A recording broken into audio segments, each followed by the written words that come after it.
네, 당신을 괴롭히는 투자 고민 저희 아침엔 투자가 함께 하도록 하겠습니다. 벌써 11월의 마지막 수요일입니다. 네, 힘차게 문 열어보도록 하겠습니다. 아침엔 투자 어잼입니다. 네, 여러분 안녕하세요. 저는 홍선혜고요.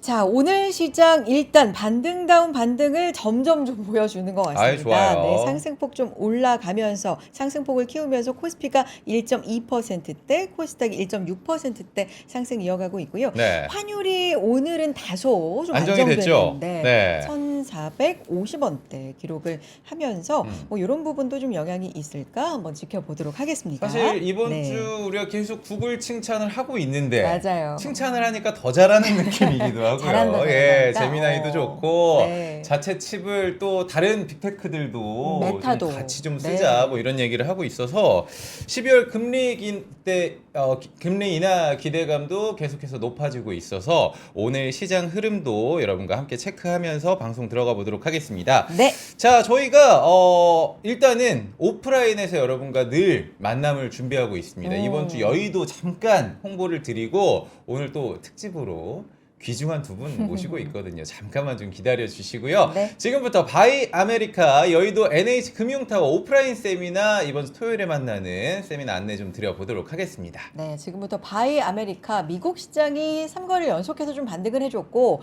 뭐 버블 논란 구글이 일단 네. 아까 말씀해 주셨지만 좀 잠재우면서 새로운 또 포인트가 생기는 듯하죠. 이런 시장 흐름 속에서 어떤 포인트 잡고 투자 전략 세워봐야 되는지 두 분과 함께 하겠습니다. 화요일마다 함께 해주시는 두 분이죠. 한노을 부장님 그리고 김기훈 대표님께서 함께 나가주실 거고요. 네. 김기훈 대표님 어제 살짝 저희에게 장표를 자랑을 하셨어요. 맞아요. 수익률. 3주 전부터 나왔는데 수익률이 심상치가 않습니다. 네. 저희가 오프라인에서는 조금 더 솔직하고 조금 더 대담한 토크 준비를 할 테니까요. 지금 오전은 다 찼습니다. 맞아요. 신청해 주시면 2시 타임으로 여러분들과 함께 해보도록 하겠습니다. 자, 오늘 저희가 특별한 순서 준비했다고 말씀을 드렸는데 네. 정말 모시기 힘든 두 분, 네. 또 두 분의 조합 이렇게 모셨다고 설명을 드릴 수가 있을 것 같은데 한 분 네. 한 분 좀 소개를 해드리죠. 대한민국 재건축 단지의 스타 조합장이십니다. 스타 오브 스타입니다. 스타 네. 조합장님, 한형기의 조합장님 모셔보겠고요. 또 많은 방송 통해서 부동산 정책에 대해서 분석하고 전략 세워주십니다. 건국대학교 부동산학과의 최황수 교수님과 또 함께하겠습니다. 두 분 어서 오세요. 박수로 만나보도록 네. 하겠습니다. 한영입니다. 반갑습니다. 안녕하세요. 자, 먼저 우리 네. 조합장님 정말 전국을 다니시면서 시간이 없어요. 그러니까. 그리고 아까 잠깐 저희가 대기실에서 들었는데 정말 하루도 분 단위로 쪼개가지고 바쁜 스케줄을 하시거든요. 그러니까 그래서 왜 스타라는 얘기가 괜히 붙는 게 아니고. 네, 제가 조금 이따 소개를 좀 드릴 네. 거지만 네. 오늘 부득이하게 맞아요. 눈 건강에 약간의 조금 문제가 있으셔가지고 네. 멋진 또 선글라스를 끼고 좀 나오셨습니다. 양해 말씀 좀 조합장님 부탁드린다고. 인사를 한번 네. 부탁드리겠습니다. 우리 3프로 네. 시청자 여러분들께. 예, 안녕하세요. 저는 한형기입니다. 저는 아크로 리버파크의 그 조합장을 지냈고요. 반포의 5개 단지를 통합해서 대한민국 1등 아파트 온베일리를 탄생을 시키기도 했습니다. 60여 개 어려운 재건축 조합들을 상대로 해서 무료로 100회 이상 지금 10년 동안 설명회를 해오면서 그 지원을 해주고 있고요. 현재는 재건축 종합 컨설팅사를 설립해서 대표를 하고 있습니다. 감사합니다. 아유 만나서 반갑고요. 네. 그리고 나와주셔서 감사합니다. 교수님도. 네. 네, 최황수 교수님 인사 좀 부탁드릴게요. 네, 저는 그 건국대학교 부동산대학원에서 18년째 재개발 재건축을 그 강의를 담당하고 있고요. 예, 현재는 이제 건국대학교 부동산대학원의 겸임교수를 재직하고 있는 최황수 교수라고 합니다. 네. 네, 반갑습니다. 반갑습니다. 자, 근데 저희 교수님 앞에 네. 따끈따끈한 책이 좀 서 있는 것 같아가지고 아, 예, 예. 네, 부동산 어. 행동경제학 네. 이 책 소개 살짝만 좀 부탁을 드려도 될까요? 예, 뭐 저는 이제 예전에 이제 심리에 대해서 부동산 전공을 했지만 이런 부분에서 좀 관심이 좀 많았었는데요. 이제 그러한 어떤 그 관심 중에서 가만히 생각해 보면은 심리가 그 경제 사이트라든가 이런 쪽에 그 이제 그 젖어든 지가 굉장히 오래됐는데 그게 이제 보통 행동경제학이라는 어떤 그 분야인데 다른 쪽은 많은데 부동산과 행동경제학을 접목한 그런 문헌이나 책들을 찾아볼 수가 없어서 네. 제가 한번 시도를 해보겠다라고 생각을 했고 또 요즘에 보면은 뭐 부동산도 그렇고 주식도 그렇고 뭐 심리, 투자 심리 맞아요. 뭐 이런 것들 되게 많이 얘기를 하는데 과연 이러한 심리가 실제 실제로 이제 정당한 어떤 심리인가 아니면 뭐 이런 부분에서 좀 약간 파헤쳐보고 좀 정리를 해보자. 사실은 책 자체는 이제 3분의 2 정도는 이제 뭔가 내가 읽어보면은 내가 이런 느낌으로 예전에 실수를 했었지라는 이불킥할 수 있는 그런 어떤 내용이기도 한데 나머지 뒷부분의 3분의 1은 그러한 어떤 네. 심리에 휘둘리지 않고 어떻게 합리적으로 의사결정을 하는지 또 특히 부동산에 관련해서 그런 어떤 네. 이야기를 담은 책입니다. 알겠습니다. 저희가 네. 사실 한 번에 모시기가 굉장히 힘든 두 분이어가지고 네. 사전 질문지도 굉장히 많이 촘촘하게 준비가 돼 있는데 지금 많은 분들도 야 오늘 무슨 날인가요? NH 힘 좀 썼네요 라고 이야기를 하시는 분들이 계셔서 네. 두 분 혹시 저희가 소통으로 궁금한 점들이 좀 올라오면 잠깐 좀 질문도 한번 그럼요. 네. 예, 네. 괜찮습니다. 구독자 여러분들의 질문도 한번 드려보도록 하겠습니다. 네. 먼저 우리 조합장님 많은 분들께서 스타 조합장님이 나오셨다 지금 이렇게 댓글 남겨주고 계시는데 제가 부동산 공부하는 분들 모여있는 커뮤니티에 조합장님 이름을 검색을 해보니까 또 검색하고 왔고. 검색하고 왔습니다. 한영기가 함께하면 성공한다. 그리고 한영기 어록이 좀 있더라고요. 재건축은 속도전이다. 약간 이런. 스타 조합장으로 유명하신데 네. 저는 궁금한 게 어쩌다가 이렇게 스타 조합장이 되셨는지 그리고 조합장을 하게 된 계기가 좀 있으신지 좀 궁금한 것들이 많긴 네. 합니다. 저는 사실은 그 삼성하고 대우건설에 21년을 근무했고요. 그러시구나. 네. 도곡동 타워필스 3차 현장 소장을 역임했으니까 사실은 건설 전문가라고 보는 겁니다. 현장에서. 그래서 부동산이나 재건축하고는 좀 연관이 있었고요.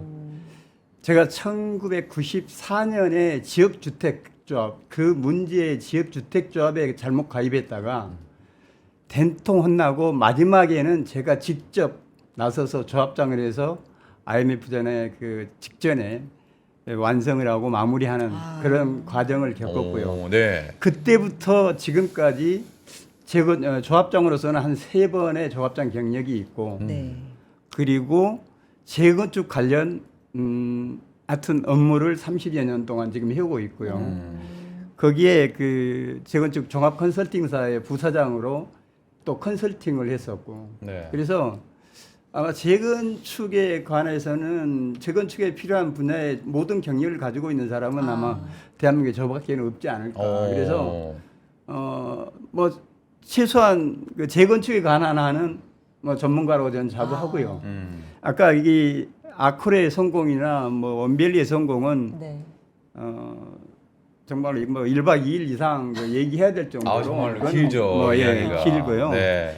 이거는 오직 그 재건축 사업은 사업 중에서 되게 어려운 사업입니다. 네. 수천 명의 그 전 조합원들의 재산물권을 가지고 하는 사업이기 때문에 그리고 또 인허가라는 또 정부의 정책이라는 그렇죠. 그런 변수도 워낙 많아서 그 복잡한 사업이기 때문에 사실은 특별하게 제가 성공시켰다기보다는 전문가는 당연히 그 정도 네, 성공은 네. 당연하다고 보고요.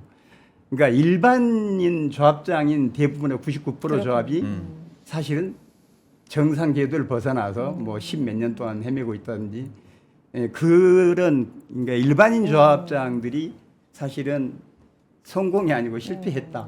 제가 성공한 게 아니고 저는 그렇게 생각합니다. 네. 그동안의 현장에서의 경험과 그렇죠. 경력과 네. 뭐 이런 것들이 이제 뭐 실패를 거울 삼아서 또 성공시킨 케이스도 있으시고 네. 뭐 이런 지금 경험 말씀해 주셨는데 1박 2일이 모자라다고 해주셨지만 네. 저희가 오늘은 라이브 방송이니만큼 압축해서 네. 예. 전달을 해드리도록 하겠고 본론으로 네. 들어가라 해주신 분들이 있어서 진짜 본론으로 들어가 보겠습니다. 그래서 현장 상황 좀 들어봐야 되겠죠? 현장 네. 상황 지금 현재 재건축이 어느 정도 위치에 와 있나를 좀 여쭤보고 싶어요. 네. 사실 네. 정말 할 얘기가 많으시겠지만 최근에 재건축 단지를 중심으로 뭐 가격 변동도 사실 왔다 갔다가 심하고요. 부동산 정책도 지금 계속 쏟아지고 있는 상황인데 재건축으로만 봤을 때 시장 상황이 좀 어떠신 것 같아요? 그러니까 재건축 아파트 가격이 많이 상승한 사실입니다. 근데 이게 재건축 아파트만의 문제가 아니고 사실은 아파트 가격 상승은 온밸리 같은 신축이 사실 견인을 하고 있고요. 재건축 단지들은 우리도 재건축을 하면 저만큼 가겠구나 해서 사실은 키 맞추기를 하고 있는 현상입니다. 그러니까 재건축 아파트 가격만의 폭등에 뭐 심각할 정도로 이렇게 문제가 있는 게 아니고 이거는 우리 특히 상급지 앞으로 이 상급지 그다음에 중급지 얘기가 많이 나올 텐데 네. 상급지는 강남 3구하고 한남 용산구, 그다음에 중국지는 한강 벨트에 있는 마포, 성동, 그다음에 광진, 뭐 동작 이런 정도 얘기하는데 특히 그 상급지의 그 아파트 가격이 전반적으로 다 폭등을 했고 네. 이런 현상은 심각하다 얘기하기 전에 이건 너무나 자연스러운 현상이다. 저는 그렇게 생각합니다. 왜냐하면 절대적으로 지금 공급이 부족한 상태이고 그다음에 시중에 그 유동자금은 너무나 넘쳐나고 있고 금리는 인하 시기이고 그래서 이건 뭐 시장 논리에 맞게 정상적으로 작동하는 거다라고 저는 보고 있고 앞으로도 계속 상승할 거다. 저는 그렇게 생각합니다. 그럼 재건축 시장에서는 이제 뭐 사업성, 사업 요인 이런 얘기를 우리가 많이 하잖아요. 그렇죠. 조합장님이 보시는 가장 중요한 사업 요인을 꼽는다면 뭐라고 보고 계세요? 예를 들어서 음마 네. 아파트나 장실 주공 아파트 같은 경우는 추진위부터 입주까지 한 30년 넘게 걸립니다. 네. 그러니까 옛날에는 서울시의 그런 인허가 장벽이라는 게 대단했습니다. 그 인허가 장벽하고 그다음에 수시로 변경되고 강화되는 정부의 그 규제 정책 이런 것들이 재건축 사업의 성패를 좌우한 주요 요인이었었고요. 네. 2020년 코로나19 사태하고 레우 전쟁, 그다음에 뭐 건축 자재비 뭐 폭등 이때부터는 공사비가 폭등을 했고 조합원 분담금이 그야말로 뭐 수억 원씩 이렇게 늘어나서 이 분담금 문제, 그다음에 특히 요즘은 그 대출, 그러니까 이주비 대출을 규제 6억으로 한도를 정해놨기 때문에 네. 요즘 6억 가지고 전세 나기는 쉽지가 않다. 그래서 그렇죠. 사실은 일반 서민 이 집 하나가 전 재산인 서민들이 거의 한 80%인데 사실은 강남에서도 그냥 월세로 내쫓겨야 되는 그런 상황이 요즘은 가장 중요한 요인이고 마지막으로는 조합장 리스크. 조합장 그러니까 일반인이 리스크요? 하는 네. 어떤 재건축 사업이기 때문에 아. 그 조합장 리스크 이 세 가지가 성패의 어떤 주요 요인이라고 볼 수 있을 것 같습니다. 저희 지금 댓글도 조합장에 대한 지금 궁금증들이 막 달리고 있어가지고 교수님께 한번 저희가 질문을 갖다가 저 댓글도 한번 살펴드리도록 하겠습니다. 그래요. 교수님께도 이제 재건축 시장 상황에 대해서 좀 여쭤봐야 될 것 같아요. 네. 이제 가격이 많이 올랐다 뭐 이런 말씀해 주셨으니까 이런 시장 상황 속에 이게 뭐 과열인지 뭐 정상화인지 이런 부분에 대한 의견도 좀 여쭤보고 싶은데. 네. 예, 뭐 제가 보기에는 일단은 그동안 사실 이제 공급이 굉장히 많이 이제 왜곡되고 위축이 됐던 측면들이 있어요. 네. 그래서 저는 이제 뭐 그 말씀하신 한조합장님의 말씀에 이제 상당히 이제 동의하는 바가 있고요. 다만 이제 거기보다는 조금 이제 사람들이 이제 재건축에 굉장히 많이 이제 몰입하는 어떤 그런 단계다라고 생각을 하고 있습니다. 근데 사실은 그것은 그 지역에 있는 조합원들이라든가 아니면은 그 재건축 지역에 투자하려고 하는 어떤 소비자의 어떤 잘잘못이라기보다는 그동안 이제 공급이 워낙 이제 도심 내 주택 공급, 그러니까 사실은 이제 정부가 계속 이제 집값이 이제 오르고 이제 주택이 이제 부족하다라고 하면 자꾸 이제 직주근접, 그러니까 직장과 주거가 근접한 지역이 아니라 외곽 지역에 자꾸 공급을 하다 보니까 도심 내 이제 기반시설이라든가 뭐 교통이라든가 여러 가지 것들이 잘 갖춰져 있는 이런 곳에 공급이 굉장히 많이 제어가 된 상태입니다. 그러다 보니까 이제 보물 터지듯이 지금 이런 그 재건축 분야라든가 또 이제 이런 역세권이라든가 이런 쪽에 이제 상당히 이제 투자의 어떤 그런 그 볼륨이 이제 그 쏠림 현상이 있다라고 생각을 하는 거고요. 네. 저는 어느 정도 이것도 이제 재건축 사업은 이제 철저하게 이제 수익 사업이에요. 돈이 안 되면 추진이 안 되거든요. 근데 최근에는 이제 뭐 약간 상급지 위주로 이제 주택 가격이 어느 정도 이제 반등을 하고 좀 나오다 보니까 네. 이런 이제 사업성이 담보가 되는 시기다 보니까 보물 터지듯이 재건축을 많이 추진하는 것이 아닌가. 저는 그렇게 평가하고 있습니다. 그래요. 그러니까 방금 그 네. 부분에 조금 더 저희가 질문을 덧붙이자면 그러니까 재건축에 대한 교수님 성공 신화가 이어지다 보니까 그거에 대한 기대감들도 엄청 일반 수요자들도 좀 그럼요. 있는 것 같아요. 네.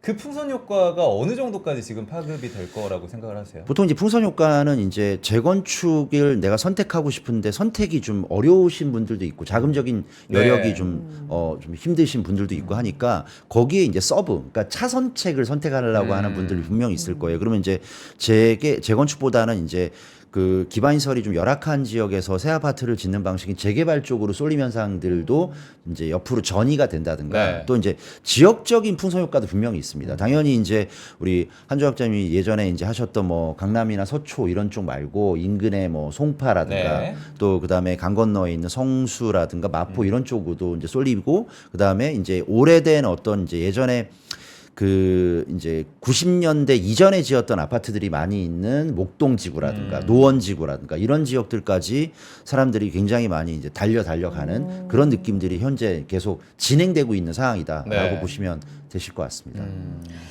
재무 씨는 이제 재건축에 대해서 여러 가지 얘기를 우리가 듣잖아요. 듣죠. 경험이 없어도 네. 이제 듣는데 거래가 일반적인 어떤 주택이나 아파트에 비해서 많다고 알고 있어요, 적다고 알고 있어요? 저는 더 많아지고 있다라고. 아, 많아지고 있다. 왜냐면 관심이 오. 많아지니까 이게 틀릴 수도 있어요, 제가. 근데 이제 재건축 기대비해서는 거래가 적다? 아하. 이런 시선도 좀 있는 것 같아요. 네. 이런 부분도 실제 현장에 계시는 분께 어. 좀 여쭤봐야 될 것 같아요. 지금 거래가 많아지고 있나요? 네. 적어지고 있나요? 사실 저희 네. 같은 친구들은 네. 나이가 좀 적다 보니까 재건축 관심만 있지 거래량이 어느 정도인지 공부도 잘 맞아요. 안 되거든요, 네. 조합장님. 네. 예. 실제로 그 재건축은 거래가 많을 수가 없습니다. 아 그래요? 어. 구조적으로. 네. 왜 그러냐면 네. 재건축 조합이 설립이 되면 그 사실상 매매가 금지가 됩니다.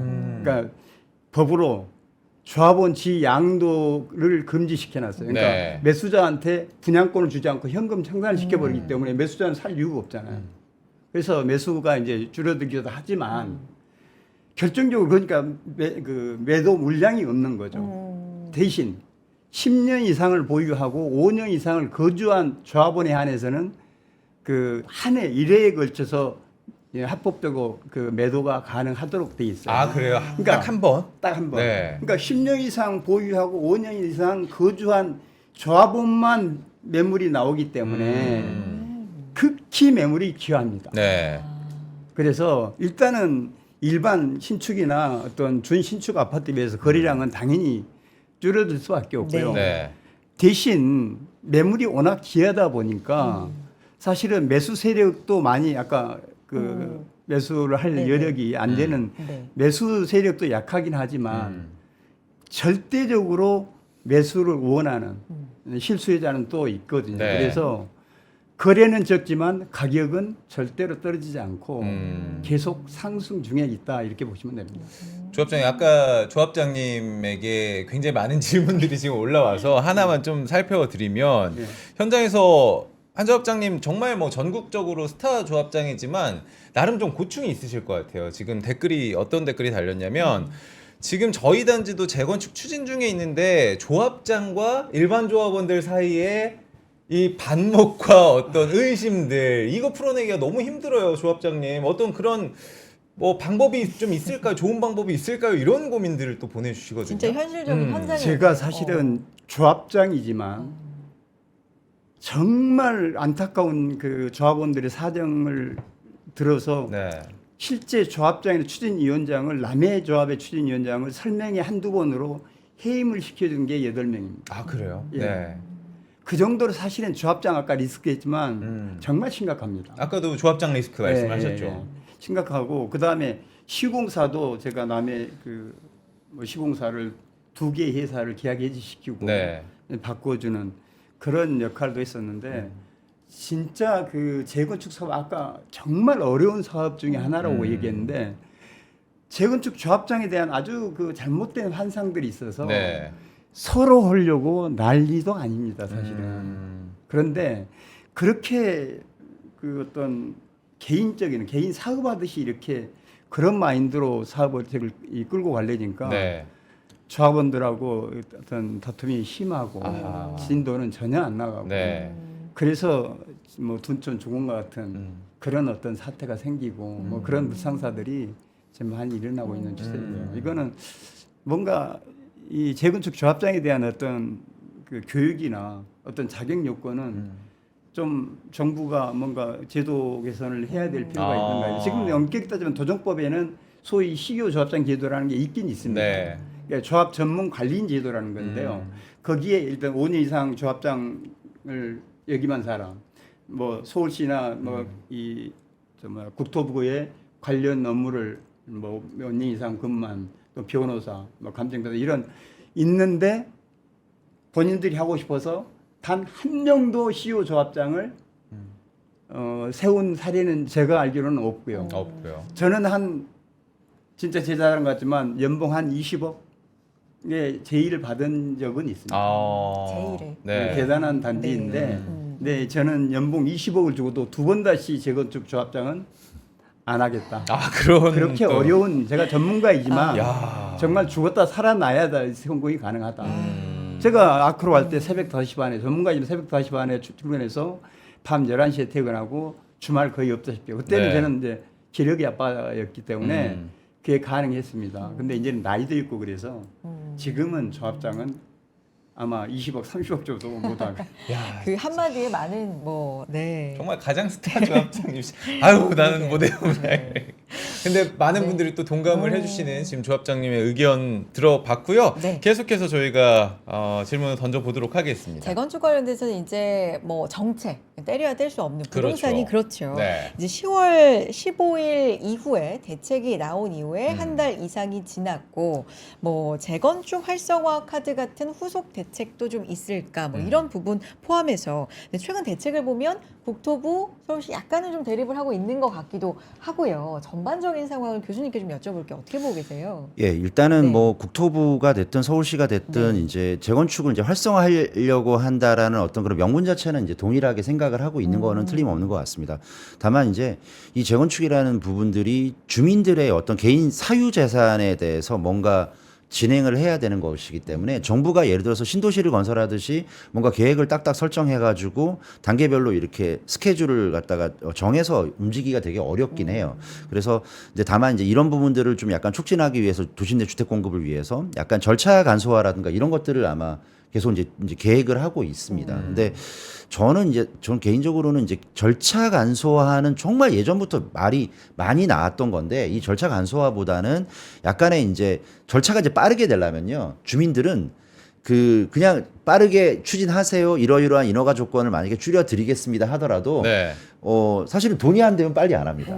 그러면 이제 결국에는 이제 이런 사업성의 이제 담보라든가 이런 게 되기 위해서는 지금보다도 훨씬 더 파격적인 어떤 그런 용적률 뭐 인상이라든가 이런 걸 통해서 약간의 조금의 이제 분양 세대수라든가 이런 걸 늘려주면 알아서 또 사실은 빨리 하거든요. 네. 돈이 된다고 하면. 네. 그러니까 어떻게 보면 이제 이런 부분들을 조금 더 전향적으로 또 추가하고 어느 정도 좀 그 생각을 해야 되는 시점이 아닌가. 그러니까 절차만 빠르게 하는 뭐 요건만 만들어 준다가 아니라 실제로 빨리 할 수 있는 동기부여도 해줘야 되지 않을까. 저는 이제 이런 것들이 이제 서울시와 국토부에서 더 긴밀하게 또 고민을 해야 되는 지점이 아닌가라고 생각을 하고 있습니다. 지금 분위기로는 후속 대책으로 재건축 관련된 게 절차 정도 아마 더 간소화하겠다. 그러니까 제가 뒤에 말씀드린 어떤 네. 사업성을 좀 더 업그레이드하는 이런 것들까지는 아마 기대는 하지만 그렇게 나오는 것은 쉽지 않을 것 같다. 여태까지의 어떤 그런 패턴들을 봤을 때 그런 생각을 합니다. 교수님께 또 하나 궁금한 네. 게 사실 우리가 주식시장을 보면은 지금 어떤 정부의 정책 기대감으로 쫙 올라가는데 역시나 실적이 또 뒷받침이 돼야 되거든요. 부동산도 마찬가지로 지금 계속 규제 정책이 내놓고 있는데 결국엔 공급이 어디에 얼마나 될 것이냐 이거 기다리시는 분들 굉장히 많거든요. 공급 쪽 측면은 좀 어떻게 보세요? 일단은 이제 전체 그 97 대책이라고 해서 97 공급 대책이 있었습니다. 그래서 이제 이재명 정부가 들어서서 두 번째 이제 부동산 관련된 정책들이었죠. 627 정책이 제일 먼저 나왔고. 근데 그 뒤에 이제 97 대책에 보면 134만 5천 가구를 공급하겠다라고 했어요. 근데 그 중에서 약 한 41만 가구 정도는 이제 그 기존에 있던 이제 그 문재인 정부 시절에 출범을 했던 상기 신도시 하고요. 그다음에 또 그러니까 국토균형발전으로 해서 이제 지방에 내려간 국가기관이라든가 공공기관의 어떤 그런 유휴부지 같은 것들을 활용해서 하는 게 한 41만 가구 되고요.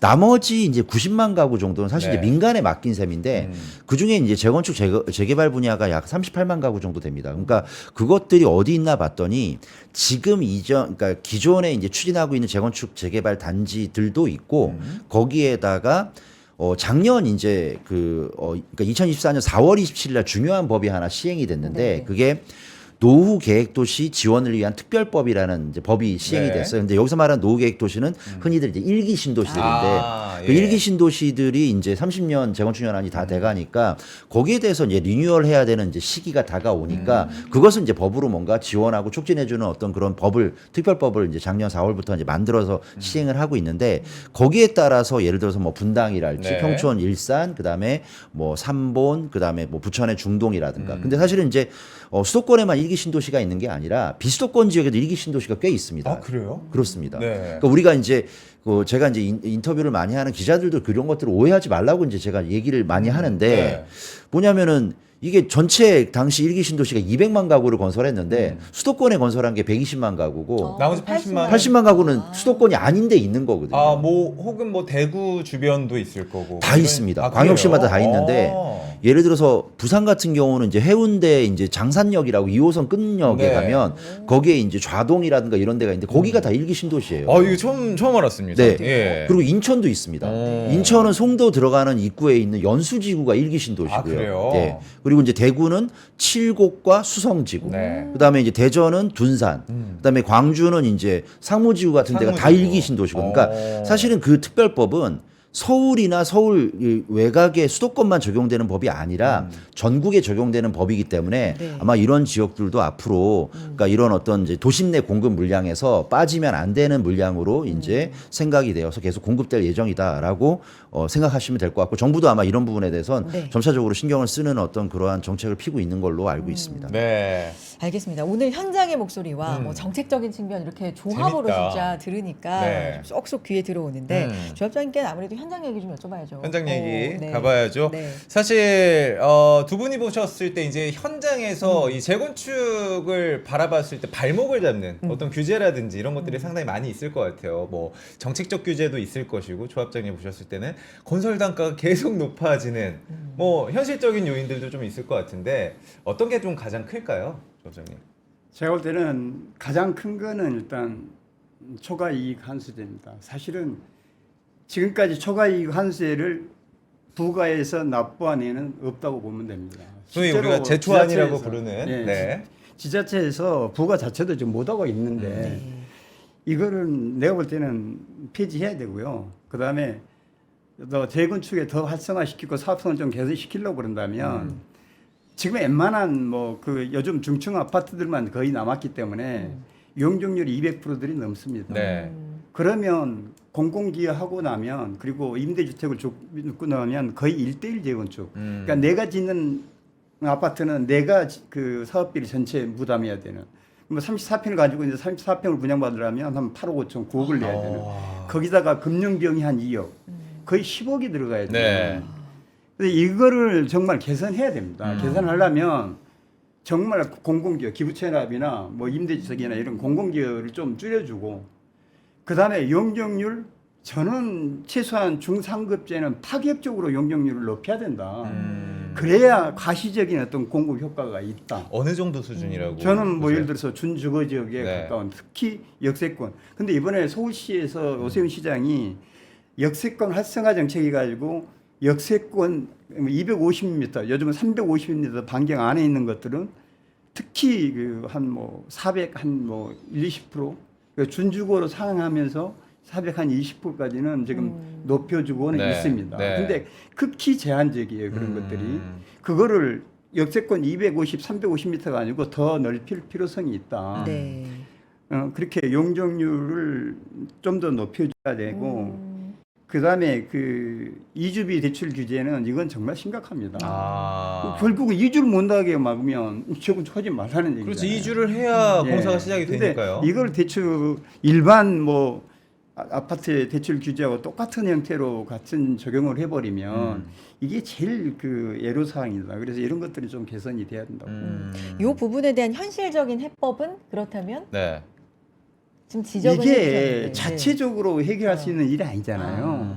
조합 내부적으로 해결할 수 있는 문제는 사실은 아닙니다. 저한테 해결하라고 한다면, 그러니까 이런 분담금을 줄이는 방법은 저한테 해결하라고 한다면 정말 원밸리처럼 분양 수입은 극대화 만들고, 그 다음에 예를 들어서 사업비는 진짜로 평당 597만 원은 정말 있을 수 없는 가격에 공사를 마무리했고 저는 가능하다고 어느 정도는 분담금을 주고 그 어려운 시국에 추가로 환급금을 내준 조합이었으니까 네, 원벨리 같은 거 네. 다른 데는 뭐 최소한 1, 2억, 2, 3억 추가 분담금을 하는 시절에 그게 가능하지만 일반 99% 이상의 어떤 조합은 자체적으로는 해결이 불가능한 거다.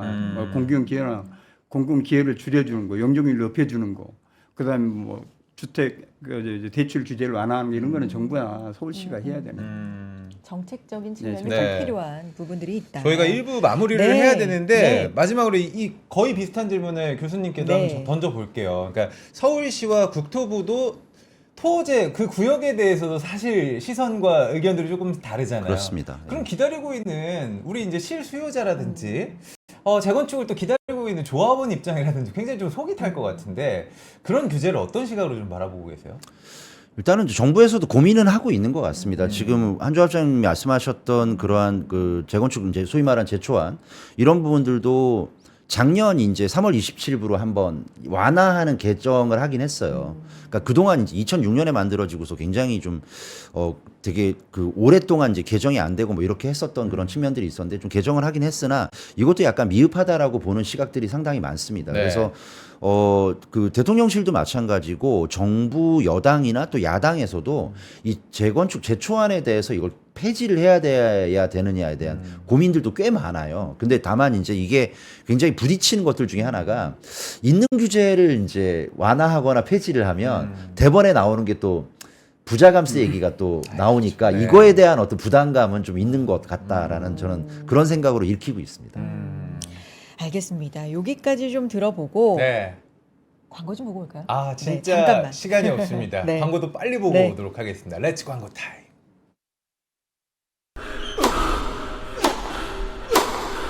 멋있다. 부러운가? 14만 1211번의 스윙과 68개월 27일의 투자로 만들어진 자세다. 나의 테니스도 나의 자산도 투자로 키운다. 나는 투자한다. 나는 성장한다.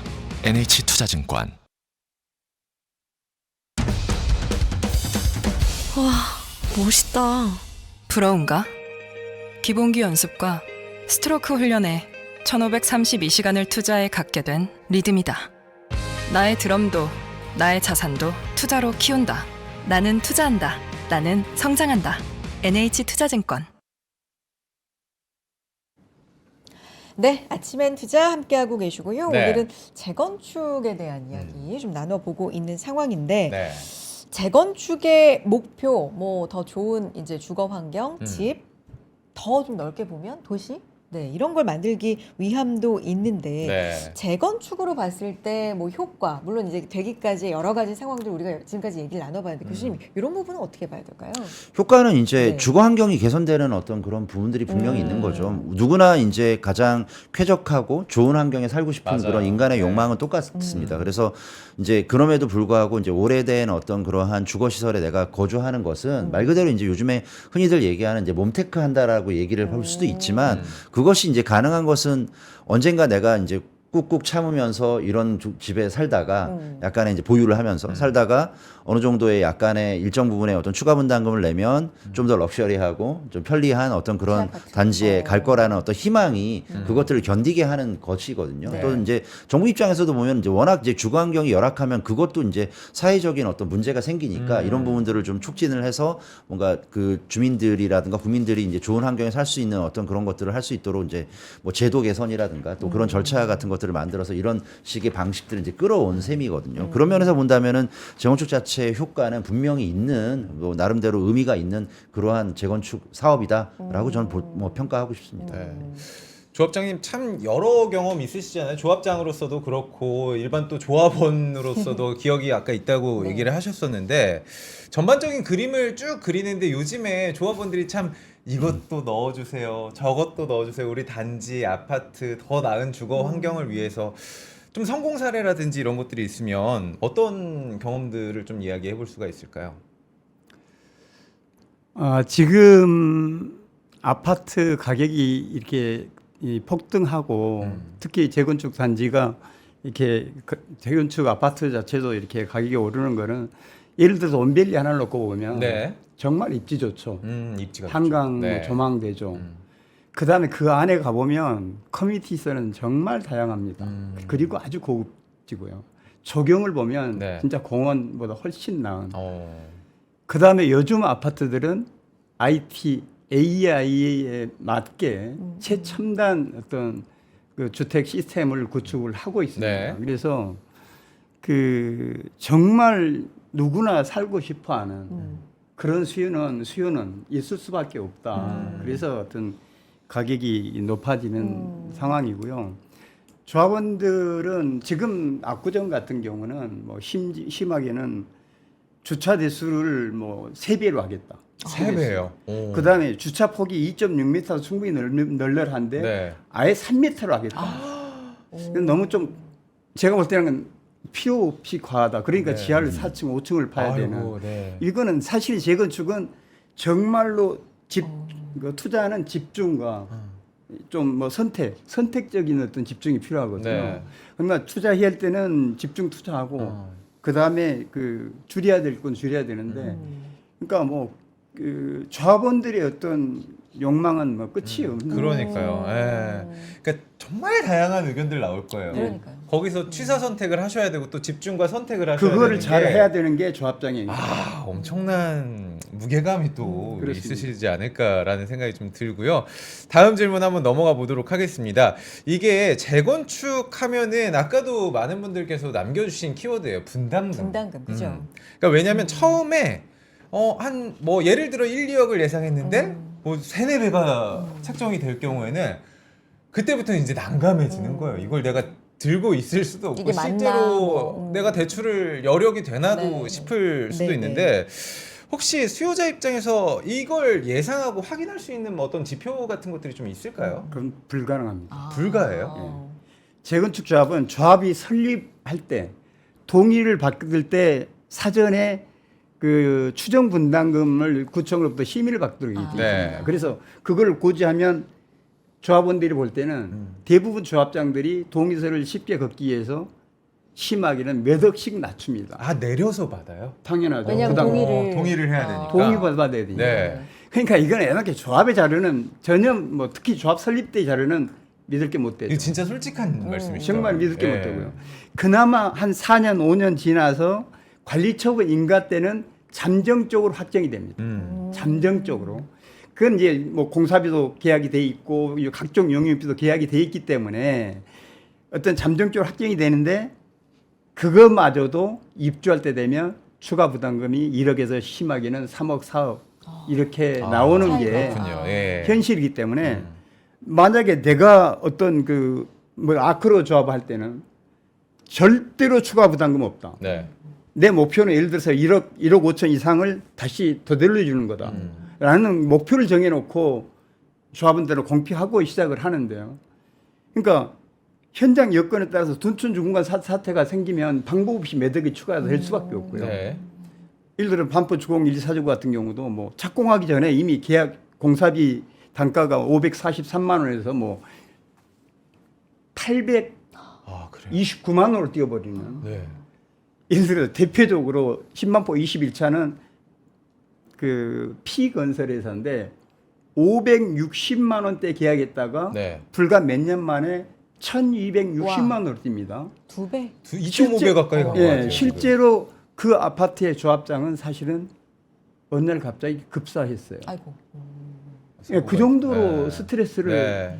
받는 이런 것들을 사실은 예측이라는 게 거의 불가능한 영역이다. 아하. 근데 이렇게 생각합니다. 간단하게 생각하면 네. 요즘은 그냥 한 150% 미만, 지금 현재 용적률 150% 미만은 지금 내 평수를 똑같이 이동하는 데는 돈을 오히려 좀 받을 수 있다. 아, 환수를 좀 받을 수 있고요. 한급금을. 네. 근데 200%가 넘어가면 거의 자기 아파트는 아까 거의 네네. 자기 돈을 투자해야 된다. 이렇게 네. 생각하면 되는데 어떻게 계산하느냐. 예를 들어서 34평이 34평을 받는다. 그럼 네. 34평에 공사비를 아니 사업비를 계산할 때는 곱하기 2 그럼 68평이죠. 네. 약 70평입니다. 왜냐하면 지하 주차장, 공용부 이게 다 아, 합치면 네네네네. 70평을 짓는 사업비를 곱하는 게 근데 공사비는 요즘 평당 한 950만 원. 네. 거기에 사업비는 한 25%, 음. 30% 그래서 한 1,200 사업비로 치면 평당. 평당. 1,250만 원. 네. 그럼 아까 68평 고박이 뭐 1,250만 원 하면 약간 8억 5천. 보통 그냥 뭐 묻지 따지지 말고 그런 200% 이상이 되면 추산한다. 한 8억 5천. 그러니까 네. 한 7억 5천에서 막 9억 사이 정도 대략 그렇게 낸다 이렇게 생각하면 됩니다. 생각을. 이건 누구한테 물어볼 것도 없어요. 네. 그다음 24평 같은 거 고박 이하면 48평. 50평 고박이 뭐 예를 들어 1,250만 원 하면 내가 부담하는 그 부담금이다. 그런데 다행히 우리는 분양 아파트가 좀 있어. 분양 수입이 있어. 그러면 네. 다만 한 1억 정도 줄어들고. 근데 근데 아까 그 뭐 8억 네. 5천이다. 그다음에 24평, 23평 하는데 6억이 든다. 네. 거기에서 금융비 약 2억 원은 별도다. 음. 이렇게 보시면 될 것 같습니다. 네. 이게 이제 정확하게 추산하는 거 이제 불가능이라고 처음부터 말씀을 해주셨는데 네. 대략적으로 어떻게 생각하는지 이 정도만 예. 알고 계셔도 이번에 네. 그 LH에서 아, 네. 시범적으로 분담금 자가 진단할 수 있는 시스템을 도입한다. 뭐 이렇게 돼 있으니까 그러니까요. 그러니까 우리가 양도소득세 계산하는 네. 것처럼 네. 모의 계산 프로그램이 지금 나오고 있어요. 네. 그렇지만 조합장님은 또 현실적으로 현장에서는 이거 절대로 그대로 사실 안 돼요. 정확하게 추산하기 정말 힘들다. 불가능합니다. 지금 이런 얘기를 좀 해주셨습니다. 여기에 이제 네. 사업성 얘기로 좀 가볼 텐데 우리가 사업성 얘기할 때 이제 재건축에 대해서 잘 모르는 분들도 사업성 하면은 딱 생각 드는 단어 하나가 용적률. 그렇죠. 층을 이제 높게 쌓는다. 네. 예를 들면 용적률 비롯해서 이 사업성이 조합장님 상대적으로 좀 좋지 않은 단지예요. 우리가 이제 평가를 해봤는데 우리 사업성이 별로 안 나오는 것 같아. 근데 이런 걸 개선할 수 있는 아, 좀 방법이 있을까요? 그러면? 조금 더 올릴 수 있는 방법. 자, 사업성 계산하는 게 뭐죠? 분양 수입을 왕창 늘린다든지. 그 다음에 아까 원벨처럼 공사비나 각종 영역비를 파격적으로 줄이든지. 줄이든지. 네. 그 다음에 조합 자체적으로 할 수 있는 거는 공사 사업 기간을 줄이든지. 파격적으로 줄여. 오, 아까 그렇죠. 금융비용 2억이라고 그랬잖아요. 네. 1년에 규모가 큰 데는 한 달에 금융비용이 300억씩 들어갑니다. 1년이면 3,600억. 그러니까, 그러니까 이거를 빠르게 1년만 하는 게. 당기면 3,600억이 절감이 되는 그렇죠. 거예요. 그래서 이 세 가지인데 이 세 가지 다 일반인 조합장이 하는 거는 거의 불가능에 가까운 영역이고요. 네. 진짜 자체적으로 굳이 뭐 어떤 해법을 찾는다면 저는 통합 재건축이 답이다. 그래요? 재건축이요. 예, 예를 그것도 들어서 조금 지금- 설명을 해주시죠. 예. 요즘은 제가 통합 재건축 때문에 많은 설명회를 지금 다니고 있는데요. 네. 예를 들어 100세대, 200세대, 300세대, 뭐 400세대 이런 거 재건축을 하는 때는 사실 존재감이 없잖아요. 대부분 1000세대 이상을 원하고 있고. 네. 그래서 실제 시세도 되게 낮게 지금 형성돼요. 재건축을 같이 추진해도. 그런데 이거를 원벨리처럼 묶어서 2000세대가 되고 3000세대 되면 얘기는 완전히 달라집니다. 초거대로. 완전히 달라집니다. 예를 들어 규모 경제라고 공사비, 사업비 자체가 평당 단가가 달라집니다.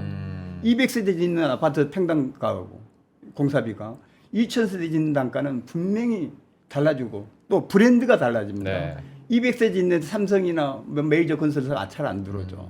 그런데 2000세대 메이저 건설사들이 경쟁을 하면서 들어오죠. 너도 나도. 예. 네. 그러니까 당연히 그 단가도 낮아지고요. 그리고 통화로 하면 입주했을 때 개별로 재건축한 것보다는 온벨리처럼 최소한 5억에서 10억 이상 규모가 이렇게 1,500세대, 2,000세대 이렇게 대규모 된다면 진짜로 5억 이상 그 가격이 높게 형성이 네. 된다. 그래서 사업성이 대단히 그 개선이 된다. 근데 그래서- 사업성은 좋아져도 약간 의견을 서로 맞추는데 더 좀 그만- 어려워요. 그게 이제 어려운데요. 네. 그게 어려운데 제가 그 우리 아쿠르 일파크도 통합 재건축입니다. 네. 그다음에 원벨리 5개는 정말 조건이 다 다른 5개다. 실제로 처음에 합의할 때 모르니까 통합하면 나 하나도 힘든데 통합하면 힘들 거라고 생각해서 지레 그렇게 겁먹고 안 생각하죠. 하는 그렇죠. 그렇죠. 또 하나는 서로 조합장을 하고 싶은데 통합을 해버리면 조합장 한 명이잖아요. 이거 엄청 많습니다. 그러니까 개인의 어떤 사역 때문에 이걸 가로막는 그런 조합이 많은데 실제로 통합을 하면요. 재건축이 훨씬 빨라집니다. 왜 그러느냐. 원래 단독으로 하게 되면 그 비대위, 요즘은 비대위로 인해서 사업이 가다중단을 파행을 많이 겪는데 여러 단지를 섞어 놓으면 여러 단지이기 때문에 비대위가 하나로 결집하기가 쉽지 않습니다. 그래서 속도는 오히려 더 빨라진다. 네. 그래도 온베일리는 제가 5개 단위를 통합해서 서울시가 입주 2주를 2,000세대 넘으면은 잡거든요. 관리처분 인가를. 그걸 잡지 않았으면 7년 이내에 입주했어요. 아크로 리버파크는 제가 4년 8개월 만에 입주시켰어요.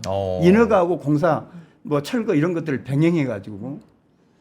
그러니까 이렇게 그 실제로 통합 재건축이 훨씬 쉽다. 왜? 아까 얘기한 대로 수익성이 훨씬 좋아지고 네. 입주했을 때 어떤 그 자산 가치가 훨씬 높아지기 때문에 그렇군요. 네. 개별로 하는 것보다는 더 그 동이나 이런 것들이 쉽다. 조합장이 약속 한번 해주시죠. 다음에 또 한번 나와주세요. 저희가 지금 시간이 없어가지고. 들을 얘기 많고.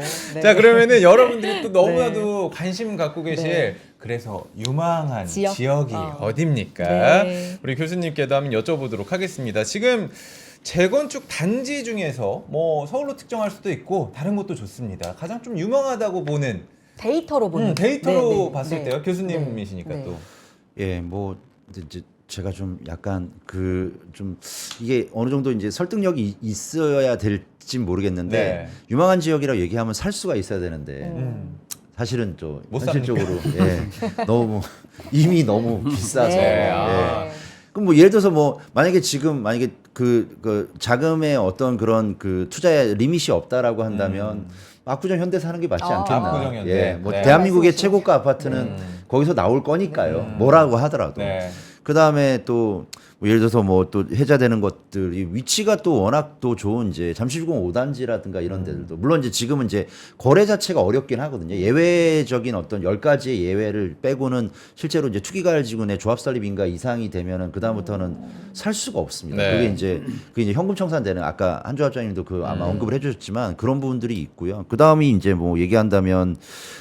송파 쪽에 있는 그 아시아 선수촌이라든가 올림픽 선수촌 같은 고 즈음에서 지었던 아파트 단지들이 꽤 있습니다. 네. 역시 단지 규모도 어마어마하고요. 그다음에 입지도 상당히 좋은 편이고 그다음에 또 뭐 지금 이 스튜디오가 있는 여의도 지구에 있는 네. 재건축이라든가 또 목동지구 이런 지역이 뭐 탑3 정도라고 한다면 앞에 3개고 탑5라고 한다면 그 정도가 아닐까 싶고요. 근데 각각의 이제 또 개별적으로 이제 반포지구라든가 또 그다음에 그 뭐 개포지구라든가 이런 지역들에도 좀 있긴 하나 제가 말씀드린 이런 지역들이 조금 그래도 일부 이제 새로 지었을 때 한강 조망이라든가 단지의 어떤 그 약간 그 시너지 효과라든가 이런 부분들이 좀 더 있는 단지이다. 하지만 중요한 건 너무 비싸긴 하다. 비싸긴 이런 하다. 말씀을 좀 드리고 그러면 있습니다. 조금 비싸니까 조금만 내려와가지고 일기 신도시 재건축 쪽에서는 혹시 눈여겨 보시는 데가 있을까요? 그러니까 대부분 이제 일기 신도시 중에서 재건축을 하는 지역들 중에 그래도 유망하다라고 하면 이제 사업성에 대한 어떤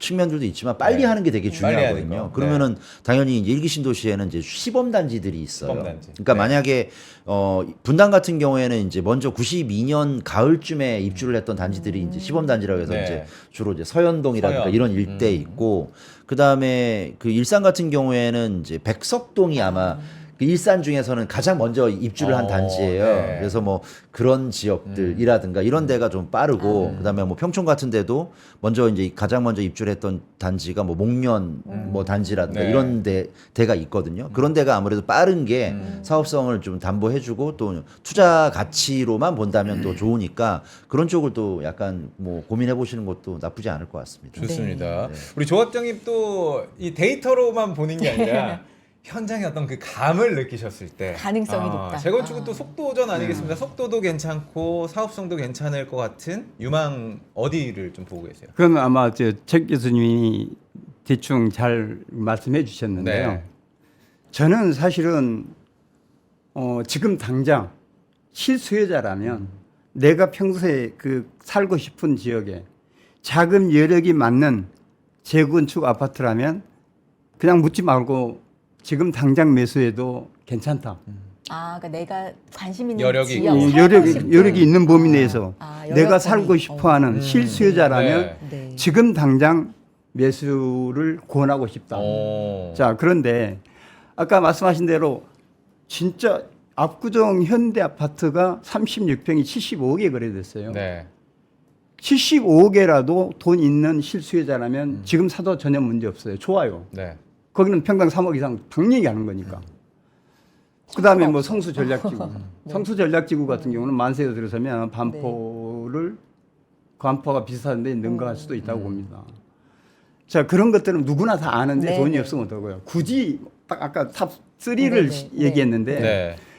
진짜 그래도 좀 중간 정도 한 10억에서 30억 정도 그 정도에서 세 개를 굳이 제가 딱 집어서 권해드리고 싶다면 권해주시죠.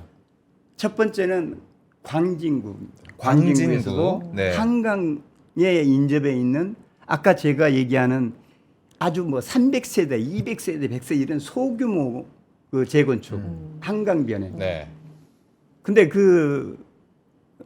자양동에 그런 자양역 바로 앞에 있고 이 5개 단지가 통합 얘기들이 지금 나오고 있어서 나오고 있구나. 그리고 네. 단지들이 워낙 조그만해서 전혀 가격의 반영이 지금 아직 안 돼 있다. 네. 그러니까 거기에는 내가 볼 때는 한 15억에서 20억 정도면 한강, 그러니까 입주했을 때 한강이 보이는 아파트를 받을 수 있고 한 1,300여 세대 상당히 큰 단지. 네. 근데 광진구가 한강 벨트에 있는 것들은 지금하고는 완전히 달라집니다. 그게 바로 옆에가 성수 전략지구고요. 네. 그다음에 강진구 자양동 일대가 완전히 뭐 소규모 모아주택이라는 아니면은 신속통합계획으로 지정이 돼서 완전히 재건축 단지로 바뀝니다. 자, 그렇다면 상당히 그 아파트 가격이 평당 거기도 1억 5천 지금 시세로 봐도 네. 이렇게 갈 지역인데 아주 가성비가 좋다. 광진 높다. 한강변 얘기해 네. 주셨고 두 개를 또 빠르게 얘기를 부탁을 그다음에 드리겠습니다. 제가 뉴스에 나왔지만 이 핫한 반포에 그것도 설해마을에 한신설해 뭐 동전 네. 예, 동궁 아파트 이 세 개 지금 통합 재건축을 추진하고 있는데 여기는 워낙 지금 뭐 재건축 기대감이 많이 반영이 돼서 한두 달 사이에 거의 한 10억 이상이 올라버리는 이미 좀 그러네요. 이미 네. 올라버는 했지만 어. 실수요자라면 지금도 접근하면 괜찮다. 늦지 않았다. 대신 네. 거기는 제가 괜한 약속을 했다가 상가를 어쩔 수 없이 사가지고 조합원이 된 상태라서 지금 조합원이 되셨군요. 그건 내가 보증할 수 있다. 네네네. 예.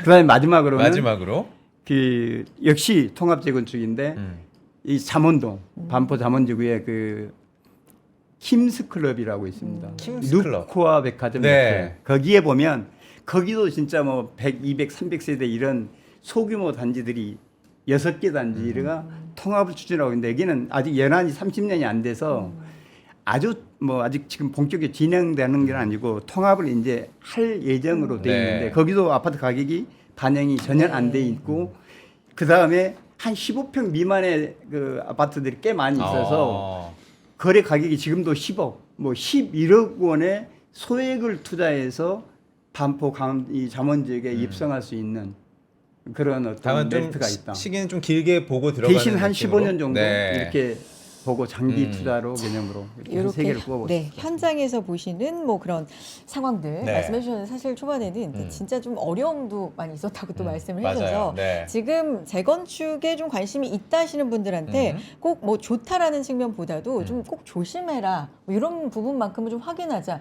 이런 조언의 말씀도 좀 듣고 싶고요. 마지막 그런데 또 우리가 네. 시간이 좀 없어서 짧게 요약해서 조합장님 마지막에 당부의 말씀으로 좀 부탁드리겠습니다. 리스크도 한마디. 있을 거예요. 네. 자, 예. 근데 사실은 그 네. 리스크는 일반인들이 사전에 체크한다고 해서 사실 찾아내기는 쉽지 않습니다. 어렵네요. 네. 진짜 어렵습니다.